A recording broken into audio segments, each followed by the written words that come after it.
Security scan. Please stand by. Scanning. Do not move. Security scan successful. You now have full access to all files. Welcome to Conspiracies, Inc. With your host, Bryan Datillo. Do you believe? I am Bryan Datillo. This is Conspiracies, Inc. Thank you for joining us for our very first season as we tackle the alien cover-up, the alien controversy, the alien conspiracy, and a quick wrap-up. Why am I doing a show like this? Why am I doing a podcast so crazy? Because I grew up with a mom who worked for the National Enquirer, and every house we were in was haunted. And there was a cast of characters that we would meet, psychics and past life regressionists, and a lot of things that would happen growing up that I was curious about. Among them were some alien activity, and so much so that I dedicated the first 2 episodes of this podcast to being put under hypnosis by Yvonne Smith, the leading hypnotherapist in the nation, if not the world, influenced by Benjamin Simon. And she definitely put me under. So if you missed those 2 episodes, please check them out. Today, however, I am joined by UCLA Professor David Shorter, who we all know and love, very good friend of mine. He teaches a class at UCLA called Ghosts, Aliens, and Psychics. Psychics or psychic? Psychics, alien psychics, and ghosts. Alien, psychics, and ghosts. David, thank you for joining us. Thanks for being here. Thank you so much. Yes. This is our second time around the track, but we're going to get it right. I won't be so technically challenged this time, I promise.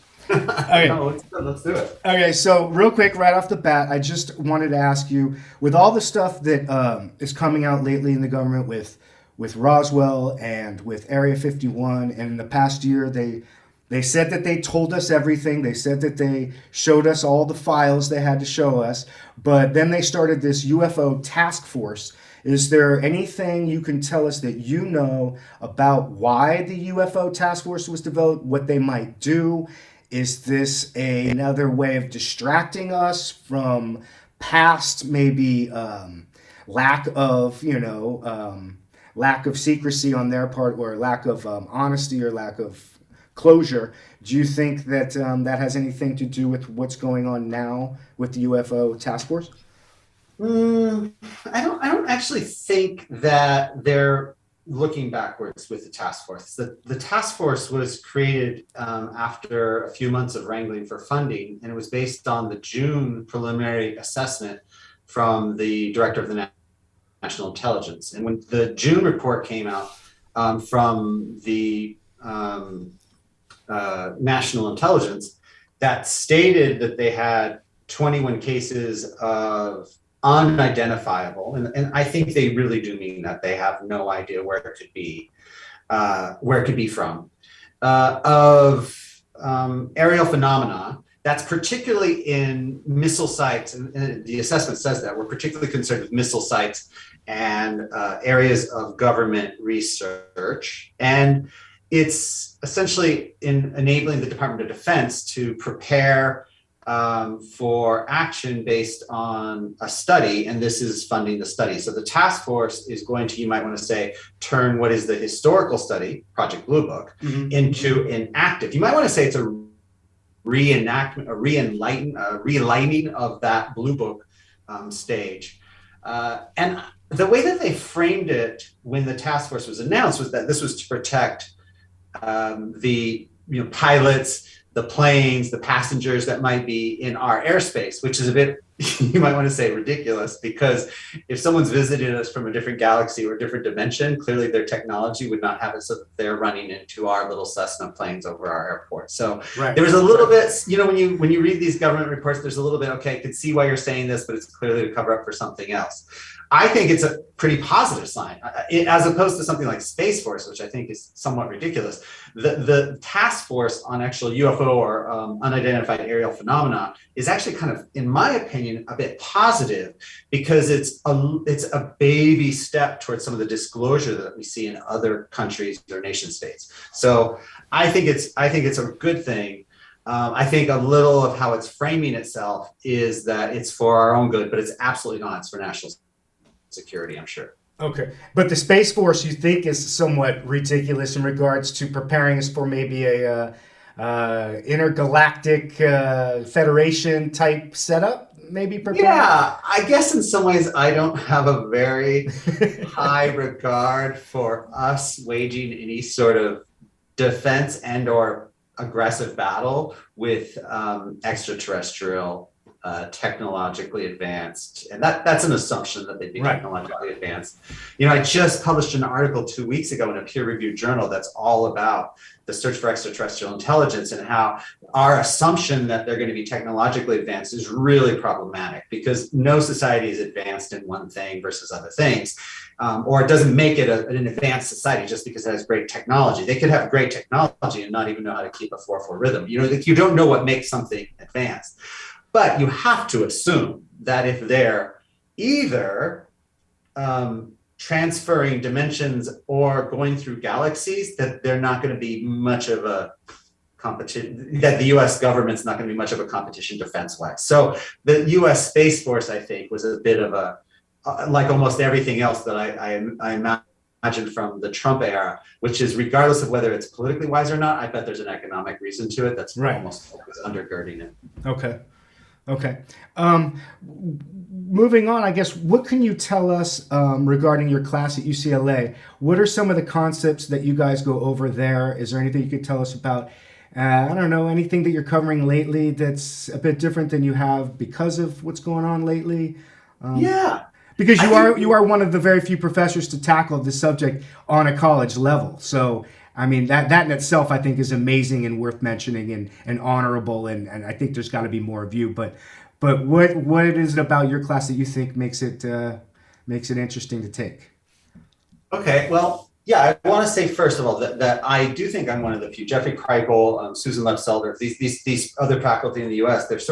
We are few and far between, and I think a lot of that has to do with the way that the stigma of actually giving any credence to any abductee or any contact is a continuing issue. I mean, you literally look at the report from June from the National Intelligence Agency, and it literally says one of the reasons why we have so little data from airline pilots is the stigma associated with having any sort of sighting of the first, they don't use this, but I'll go ahead and add it, first, second, third, or fourth kind. Once you have those sort of encounters, or once you start engaging those sort of voices, it really changes. And I went to abductee meetings in Phoenix, Arizona from like 1998 to 1999, when there was a period of my life when I thought I was abducted. I don't think that necessarily now, but going to those meetings, when you sit with people who've been abducted, it's very hard to leave those and think, oh, that's all bullshit or that's all nonsense. In fact, you come away a bit thinking, I need to enlarge the way that I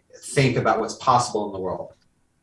And I think that's where my class, to answer your question, is different from someone like Jeffrey Kripal, who's putting UFOs and alien contact within a religious studies framework, or Susan Lutzelder, who's doing it within a folklore. I'm sort of doing mine in a history of science, which is that almost everything that we study when we call aliens and psychics and ghosts has had its moment to be understood under different contexts. It's either government conspiracy or abductees shed light on where we are as a sort of psychological practice, particularly regarding hypnosis. Right.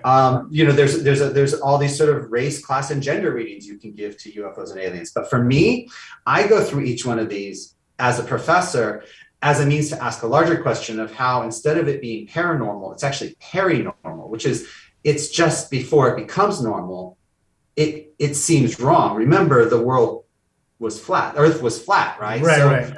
There's these things called scientific revolutions that Thomas Kuhn, an amazing philosopher, wrote about. And he says, he's not talking about little things like we've developed a new alloy. He's talking about meta paradigms, like what we think life is. Is it always carbon based? What do we think, even when we look at ETs, whether they're designed by CG graphics specialists in Hollywood or a person who's been abducted. And I'm going back to abduction stories, all the way to like the 40s. When you look at the range of abduction stories that are put on TV, they are almost always with 4 limbs, some sort of face with an eye. There's absolutely no guarantee that an interdimensional or intergalactic being would have those evolutionarily designed anatomical features. So I use it as like, well, how do we have to actually change the way we think and broaden what counts as science? Like the scientific method is driven incredibly by materiality or object orientated science, as I call it. Almost all three, alien, psychics, and ghosts, require us to think outside of object orientated science. But if your entire scientific history has been based on the, you might call the scientific method, and it needs repeatability, and it needs physicality, and it needs to be in some ways duplicated, and what we're talking about are esoteric and anomalies, then you're not going to get those things, which means the tools that we've used in science aren't great at alien, psychics, and ghosts. Right. Well, it's interesting that you say that you thought you were abducted, because I know, which leads me to kind of my next question. You aren't a believer in hypnosis. You know I was put under. I thought I was abducted. You thought you were abducted to the point you started going into these meetings. And it's... We've never talked about it. I've never told anyone, and I almost just caught myself just now. I can't believe, there must be something about my confidence level lately that has made me say that to you, because I actually don't think I ever told you that I used to go to anonymous meetings. I think we're not actually supposed to talk too much about them, trying to keep the AA sort of protocol. Got it. But I have to correct something you just said. I do not necessarily think hypnosis is inappropriate, problematic, or necessarily, you might want to say, across the board wrong. Right. I just simply, like in my class, I teach this this entire journal is called Psychological Inquiry, and it's a peer-reviewed journal that's used inside psychological sciences. In 1996, they did an entire issue. So we're talking 12 or 14 articles written by scholars, practicing psychologists, all on the issue of hypnosis and abductees. So, I mean, it's literally like 12 different perspectives. And so you're getting people talking about how hypnosis has been used in court trials. We put people away based on testimony, and yet we don't give testimony validity when it has to do with abductees. Right. And when I line that journal up with the long history of abduction claims that were collected both by Thomas Bullard at my previous university, Indiana University, or that I gained knowledge of through Whitney Strieber and our relationship, what I was able to see were that you have these criticisms of hypnosis. To me, they still do not override or overrule the thousands and thousands and thousands of abduction claims that are sharing similar aspects across cultures, languages, and nations, particularly from areas that do not have the same popular cultural influences to have given them those visions or ideas. Right. And I still think, though, that there's still some, you have to, as a critical thinker, think, well, what do we know about hypnosis? And my personal belief, based on reading that, is that you are opening a door, and any door that's open, things can go in as much as they can go out. Oh, yeah. And I studied, when I say I teach about mediums, I mean, in my classes, we literally watched John Edward and Rosemary Altea, videos of them, watching them working, watching where the cameras are at, watching whether there's earbud, like, we're really being critical. Well, I've done the same thing to John Mack interviews with his abductees. All respect to John Mack and the way that he was a trailblazer, I can't help but see in those actual recordings the way that certain questions were leading about, like there was no mention of someone else being in the room. And then he would literally say, now describe the figure coming up to you. Listen, you just told this person to create a figure in the room. That sort of stuff. You can still have those sorts of criticisms that hypnosis might introduce. Power of suggestion. Power suggestion is very powerful during a hypnotic state. Okay. And so because I actually think the hypnotic state is valid, is my criticism. But because I just said it's valid, it means it works both ways. It's also valid in helping people parse a bit of their own personal history. And I'll say something else I've never said in any kind of YouTube interview or interview, but as a person who was sexually abused as a child, I can tell you for 100% as a fact, I did not remember aspects of it until I was 21. Wow. Then I didn't even remember more until I was 26. And then I remembered more when I was 30. The brain gives you what you can handle at certain times. I believe and I think hypnosis is great because it could perhaps help you do some of that memory work. I also think the brain's going to do it naturally on its own accord, and that hypnosis could be a bit premature for some people who might not be ready to handle all of the psycho-emotional and social issues that come around with being an abductee or an abusee of any sort. Does that make sense? That makes a lot of sense. Okay. And that's something I kind of battled with after I was put under. So yeah, I totally get that. I've seen enough videos of abductees say, I think I was abducted. Yeah, and there's all these really, weird visions, and I'm kind of afraid of little kids, and sometimes I feel I'm telepathic. And then they say inside their actual, history of their life, and so I decided to go get hypnotized by John Mack, or I was one of the Mackeys, and I went to Cambridge, or John Mack came down to Florida, and we went to hypnosis. And then you almost see a personality breakdown and a divorce and a loss of actual standing in their social situation because of the information that was released during that hypnotic session. Right. That to me is not saying that hypnosis is bad and wrong and it's not working, just the opposite. It's working. It's working in ways that we want to be careful of, but also just in a compassionate sense. You as a person who is doing a podcast or interviews with people, I would say hypnosis is something you want to actually couch in very, very careful terms, that you make sure that you're ready for what might be discovered or input during that process. That's really good advice, because it's also, post-traumatic in itself, just the realizations you find out. Exactly. But you also have one of the most amazing opinions and outlooks on the whole alien identity itself, and even going back to Roswell with your family history and all the stuff that you discovered through your father. Will you share with us some of the things you found out that leads you to believe your personal, and well, not personal, I'm sure many people feel that, you don't have an everyday cookie cutter outlook on who aliens are, how they are, and where they're from. I know that you feel that or have a lot of information based on genetic mutation and stuff like that during the first two world wars. Will you share with us some of the things that you found out through your father and some of the things that shape your opinion about that I think is amazing? Thank you. I admit that a lot of professors say that they were brought to their subject of study through some sort of, personal interest. And mine started, I think when I was 8 or 9 is when I really came to understand that my father wasn't just a secret person. He literally worked at top secret government clearance level. And so that meant, as a 9-year-old, my father sometimes had briefcases on his hand, on his one hand, and another briefcase on the other. And one briefcase went inside a safe when he got home, and then the doors were locked. I was never allowed into his office inside our house when I was a kid, because he didn't want me to ever accidentally see something that he was working on. Wow. I think that it's really perhaps telling of my own psychological, the way that I grew up, but you would think I would be a very much believer in government conspiracy, but there were vans generally parked outside our houses. My father and I both like fast cars and race cars a bit. And when I look back at it, I realized those were enabling him to get away so that no one could actually track us or follow him on. So his weekends were racing race cars up in the mountains because a van couldn't follow you. And also you're in the mountains. And back then there were no cell phones, but he knew that he couldn't be sort of seen by planes, or, he literally lived that kind of life where wow.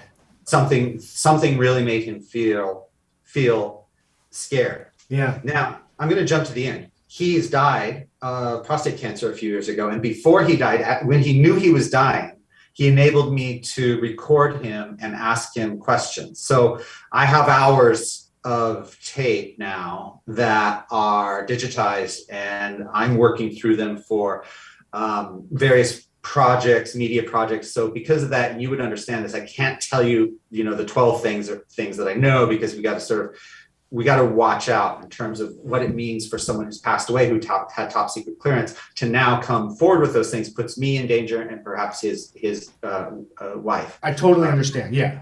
So that being said, I can say some things, which is that my father was responsible for being brought things, and he was told to reverse engineer them. And his job was to determine whether the materials that were brought to him were terrestrial or possibly extraterrestrial. That's quite a sort of preface to say what your job is working on. And we might note that he's working in central South New Mexico, an hour and a half from Roswell on the White Sands Missile Range. Okay. So here we have a guy who's working for a government contract group, and this is a really key component when we talk about anything having to do with UFOs. The U.S. government doesn't have to get its hands dirty at all. It simply has contract groups that it works for. JPL. People know that people work in the defense industry for military reasons. So I have no doubt that some of his work was going to make new products that might perhaps, and as a college person, when I had my sort of rebellious moment, like, Dad, you helped the defense industry. But, there was a point when I was 10 or 9, I walked into his office because the door was open and he had schematics on a drafting board. And I looked at them and I said, "Oh, I didn't know you were doing the Batmobile." And he jumped up and grabbed me and pushed me out of the room. Now, it was not until 5 years later that the stealth bomber came to people, and that was my dad's work. And he had learned how to fuse two types of metals together without using a seam or bolts. Wow.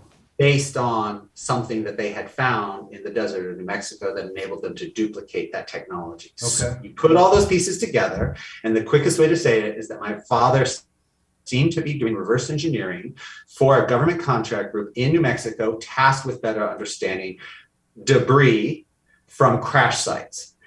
Now, from there, one could go in a lot of directions. I will tell you, in the interest of time, I don't think all of those were extraterrestrial crash sites. And I do think, now that I've done a lot more research on the matter, that what was taking place in New Mexico at that time is probably so disparaging of something that we would want US scientists or US government to be involved with, that I do not think there's going to go back to a previous question. I do think there's going to be a moment when the US government or any federal agency comes clean about Roswell. They would much rather you keep thinking Roswell is both real and false, because as long as you keep stuck in that binary between Roswell either being true or false, you won't ask any other questions. Does that make sense? It makes a lot of sense. It does. But you use the words that, I forget how smart you are sometimes. You know the history so well and you know all the theories that you kind of gave away what that would be, which is that there's clearly genetic biological research taking place in this time. And that's been a theory that you and I didn't come up with. There's an author who wrote a whole book about it. I have right here, Nick Redfern. People can go do their own research. My father in those interviews sheds a lot of light on that. My father did not say the government is managing a genetic hybrid DNA fusion sort of process with human aliens coming together. However, he did say, without a doubt, there are buildings, multiple stories. They go underground. You wouldn't even know they existed when you looked at the desert in front of you. And there are people who work and live there, and they never leave there. And what they do there is such high-level engineering and theoretical physics that he strongly believed, and I would say he actually had evidence for, I can say that now, that the people who were working there were, maybe you might want to say, on the spectrum in terms of their intelligence and their ability. And you could imagine in that context not having a lot of great social adequacy or norms with culture. So when he interacted with them, he left those encounters saying to himself, I'm not sure who I was just talking to was a 100% human. So that's a bit like mind-blowing and a bit really it is out there to say that. It's incredible. I didn't say what you could say. I just said it leads you right up to that point to be able to say something else. Does that make sense? It makes perfect sense. And it's for people who say, the distance in light years is too great for these alien races to come here. So your explanation really fits that if it's a government. So what you're saying is that the bodies that have been recovered through Roswell, they're genetically designed by the U.S. government. They're not necessarily ETs from a different planet, dimensionally traveling. Not that you don't think that that's possible, but the fact that you brought that to my attention, even a couple years ago, I was so sure that it was an alien based outside of our normal solar system realm. But for it to be right under our nose in these deep underground military bases and have, I've done my research on that too, and yes, I know that we're aligned all through that area with military bases, and they are hiding something, and the levels as you go down get deeper and deeper to the floors you have access to, and it makes sense to me that the biggest shame of it would be the government behind it and kind of allowing us to feel that it's maybe alien, maybe not, because it even hides their secret more. Yes. I think everything you said is true in a you might want to say a hypothetical tone. I would add to it that, and this is really crazy, and I don't think I've said this publicly, my father ended up marrying another woman after my mom, and his second wife's, her mother was the triage nurse in Socorro, New Mexico, when they brought two bodies in one night. Okay, so when the bodies were taken from the crash site and they were taken to White Sands. Yeah. White Sands. Wait, hold on. So this is not the Roswell site. This is a Socorro crash. Right. Different crash. Different crash. Sheriff says, there's this people saying a fire or a little fire. There's been some sort of explosion. My stepmom, I'm not super close with her, but my dad's wife's mother, only spoke Spanish, was the triage nurse in the hospital that night. And I have him on recording telling this story. She's there and they wheel in two bodies, and these bodies are without a doubt. I mean, I asked her, I went home from college one time when I found about this, because at the time I'm living with a tribe off and on in Mexico, being like an anthropology sort of guy. So I'm good at recording and I want to get stories down when I hear stories. So I go back to New Mexico to record this story, and there she is crying, running a rosary through her hand, and in Spanish saying, and these little bodies with very little tiny ears and really flat noses and really big heads, and no body hair, and they were gasping, and there were the gashes in their stomach, and there was this greenish white ooze coming out of it, and we were calling the doctor, and we didn't know what to do, and she's like literally like kind of praying a rosary in between the lines of her story because she's so disturbed. And I'm talking to her when she's in her 90s, and then she says, and this military truck pulls up, screeches out the door. They bust in the door. Two big men open a big black bag and just slam the bodies into the bag, zip it up, and throw it on the truck. And she's crying, not only because this is a disturbing worldview for a Mexican Catholic woman in New Mexico. Right. She was crying because those were living bodies. And they just slammed them into a bag, threw them in the back of a truck, and took off. An open air truck. I don't mean like an SUV, like a military trailer. Right. And she was so disturbed. So, it wasn't just that my father worked on top secret levels, or that I am somehow interested in the history of sciences and how to rethink what we thought was normal in the world. It's also that I come from the borderlands, and the borderlands, I mean, for anyone who ever grew up in super rural areas, but particularly West Texas, New Mexico, Nevada, rural Colorado, Oregon these days, right. There are places in which things happen that even as a kid, you're just like, oh yeah, that's just a weird, huge football-sized air thing. And what do? You say, I guess it's the military up to something we don't know about. You just literally always say that because there's always some military base around. And what the military likes to do is keep some dangling keys so that you're constantly watching them. And Roswell, in my opinion, is one of them, as is Area 51. What do you say to people who are skeptic of the paranormal itself, who just have a closed eye to it and say that we're all crazy and that maybe what you teach on a college level isn't worthy of a college class, which I don't agree with. I think that's incredibly ignorant. But what would you say to those people who would think that? Because it's hard for some people to grasp and accept what we're saying is truth a lot, because it's hard for them to even hear it. Yeah. Yeah, I would in a compassionate tone say I completely understand why that would be the case, because your entire education from whenever you were born until now has proceeded along a certain set of you might want to say assumptions about the world. Mm-hmm. And I, as a social scientist, put my weight behind science, and I'm not really one to jump to government conspiracies or criticisms of experts who have spent their life working and training to do something. And I have a lot of passion for teaching, and I have a lot of care for teachers.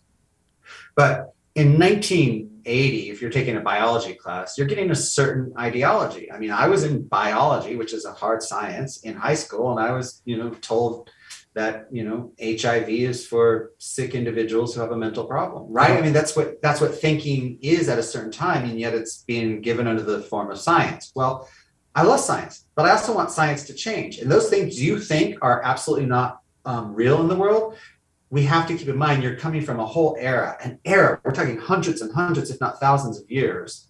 And we're coming from a particular culture in which we are reliant upon particular tools and methods to understand phenomena. And those tools and methods are only going to produce results on what they can make sense of and measure. And you're not going to be able to quickly measure psi ability or chi energy. So let's look at it in the form of healing. I love x-rays. I absolutely love an antibiotic when I need one. Mm-hmm. And I go to an allopathic doctor. That being said, the way that the pharmaceutical company and the insurance companies are working very much to control the way that I can actually get medical care mm-hmm. does not make me go all in on allopathic medicine when the understanding of the body as immaterial, chis, channels, energies, that goes back 6,000 years. Right. So acupuncture has helped more people in the history of the world than x-rays.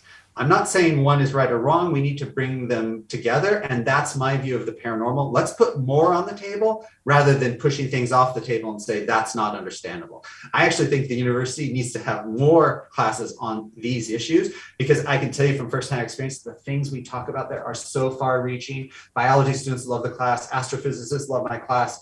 Art students love my class. Because we're sort of saying we need to put more on the table to consider what is this world that we could possibly live, instead of this narrow. I don't want to live in a world that's so narrow that it just rules out anything immaterial or anything that it considers spooky. I mean, I've been interviewing mediums and psychics for, I think, 15 years. I've interviewed people who go to them. I've recorded their conversations. I've obviously had my own readings because they'll sit there and say, hey, let me tell you something. And I guess I would end this very long answer by saying I've had things told to me by mediums that blew me away. Right. Not because of something they said about right then, but something they said would happen the next day at 3 p.m. or 4 months later, things right. that were not on my radar, not subconsciously, not consciously, not on any internet. I mean, I create fake names. I wear wedding rings when I'm not married. I do crazy stuff for these interviews. Right. And yet I've been shown things that are completely not understandable according to previous notions of the mind. Now, maybe when someone says to me, I just don't believe that stuff, I think it's all fake, I think to myself, maybe it's not for you. Right. Like maybe you're supposed to. Yeah. Maybe you have a great life not thinking about it. Right. That's not the path I have, though. And that's not your path, obviously. Right. Great answer. Okay, and last, do you think, on the medical note, do you think that vaccines or the pandemic play into any type of government control, tracking, or any conspiracy there? Or do you feel like we're going through a pandemic and that's what you need during a pandemic? You need a vaccine, because that's just every 100 years we kind of go through this, whether it's a population control. Do you feel like it's anything based outside of the government, maybe an alien thing with population control? Or is there something to this? Or am I reading too much into just pandemic, vaccine, get better? Or are we going to get maybe a Fauci alien representative guy we're going to get the alien Fauci who comes and tells us that it's about something else? Or is it just something that happens every 100 years? Do you think there's any basis to any conspiracy there? That's a really far-reaching question. You say 3 or 4 things that I go, yes, yes, and then you drop one in there that's a bit, I don't know about that. So I was talking to my friend who's a very well-recognized naturopathic doctor. Mm-hmm. And I don't mean like, he's doing herbs. He's doing high-level stem cell therapy replacement. He's at the forefront of, he was a primary researcher in the 90s on naturopathic medicine and HIV and stuff like that. He's just really great. Okay. And he made this comment that I thought was fantastic the other day. I was like, oh, Omicron's making it really difficult. I'm still teaching remotely. I wanted to travel this year. I don't know if it's going to happen. I was like, I hope it just goes away soon. And he's like, well, it won't, because when people make money off things, there's another version coming out. Right. That's what I'm scared of. Well, so it's kind of like in my classes on colonialism at the university. And I have to tell my students, it's really easy to think there's this room of old white guys wearing suits and smoking cigars, plotting for something like colonialism or they overtake the world. You don't actually need that. What you need are a lot of other things to happen you might want to say tandem with each other. The development of big seafaring boats, the invention of the Winchester rifle, diseases being spread across, and the inventing of the printing press. That's colonialism in the 16th century, but it didn't need some person planning it. So like that, I think we're dealing with a bit of what Naomi Klein calls crisis capitalism. I think people are making money off of the very real virus. Wow. And I think that whenever you have people making money off things, you're going to have their mediated form of doing so is with the government. So I think I'm triple vaxxed. I don't think we're being tracked. I'm very wary of critiques of expert knowledge right now. And I'm a person who gives a lot of respect to people's wide varieties of educational experiences, which may be in or out of higher education institutions. So it's not that I think anyone with a PhD is great or anyone with a bachelor's degree is great and other people are dumb. Just the opposite. I'm not saying that. I'm saying that I trust right now, in my personal perspective, I'm also the director of the Archive of Healing at UCLA. So I'm in conversation a bit with some of the infectious disease experts who are putting the communication out to the universities. Okay. And I would say that I see a lot of care and a lot of attempting to do very good inside an environment that is rife with capitalist decisions and nationalist decisions. We have to remember, anytime you go into the realm of government conspiracy, do you really think they're that smart? I mean, besides like fucking up Latin American governments and, the Chicago School of Economics and stuff like that, that was really plotting, to go into these countries, and Iraq is another example. Do you think they're able? I mean, look at some of the stuff in our last 3 administrations where you find out later, like, really? They thought that was going to work? Yeah. What is this, like 7 guys who planned this on a boat off of Florida with their underage partners? Like, there's almost like, really, who came up with that? How stoned were they? Like, I don't know. I just don't think I don't think we're talking about a very, very brilliant, well-organized. I think what we're talking about is an incredibly bureaucratic and almost to its own fault, so government. And I would say that about the pandemic, but I would also say that about UFOs in general. Okay. Well, I know in the future we're going to have a lot more shows regarding space and dimension and time travel. And we're going to beg you back for that. I hope that's okay that we beg you back for another season. I love those conversations. And ghosts. Oh, God, we got to do one. I hope this is a multi-series one. Let's just do aliens. And then next year you do psychics, and then next year you do ghosts. Okay, as long as you're on for every season. I've ever heard your ghost stories, and I'm sure you have some great ones. I have some great ones. Oh Lord, I have some really good ones. But yeah, off air or on air, with drinks or without, we got to cover that at some point. Done. All right, man. Thank you for your time. I appreciate it. All right, I'll see you soon. Take care. Bye.